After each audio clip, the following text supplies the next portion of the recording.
استغفار با إلهي يري واستغفر الله إن الله كان غفورا رحيما استغفارتها كتغن با لغا يري إله آد بريسا مر والبا آد نقونيسا حقيسا والله دافد بدن ونحريس بدن ويان أدعوني أستجب لكم با إلهي يري إبويديست أنيقو إبريا أنيقو نوانينيقا أجيب يا دعاديني لئن شكرتم لأزيدنكم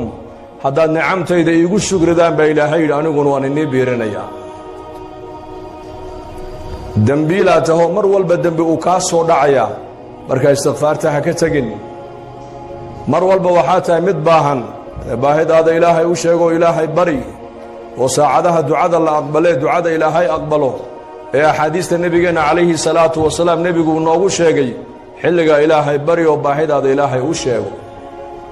salaada markii laga baxo ducada waa la aqbalaa roobku markuu da'ayo ducada waa la aqbalaa maalinta jumcada saacada ijaaba ku jirta habeen walba waxa uu nabigu noo sheegay inay ku jirto saacad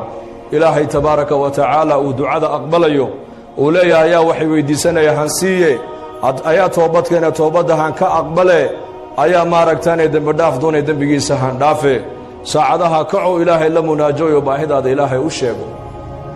aqrab ma yakuna al-'abdu min rabbih wa huwa sajidun fa'akthiru fihi ad-du'a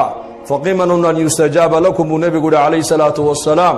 markuu adoonku ilaahiisa ugu dhawaasho badan yahay waa marka sujuuda wajiga dhulka uu ku hayee xilliga ducada badiya buu nabigu alayhi salatu wasalaam waxa xaqiiqa abu nabigu leeyahay xilliga ninka ducaysta ilaahay ducadiisa inuu aqbalayo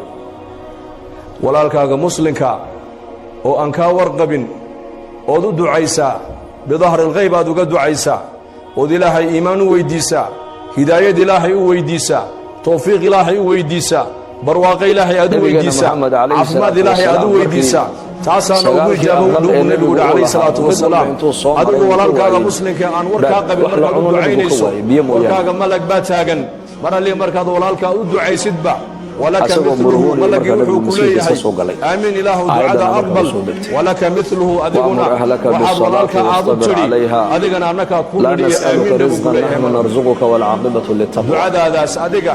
salaadii ilaahay ma garan ducada salaada mustajaabo weeyaan markaad walaalkaaga muslimka isagoo ka warqabin aad u ducaysid waxaad walaalka ilaahay aad u weydiisid adigana malag baa ducada tulmada kula dul taagan oo ilaahay ku baryayo salaada nabi maxamed lagu arsaaqada ka istajib lakum bariyaba ilaahay kulay ducadina waa aqbaliye farida aad faraysana baa nabiga lagu ducana tawbu fadli badan buu nabigu alayhi salaatu wasalaam waa inaad tiraadid alhamdulillahi rabbil alamin khayr oo dhan hada doon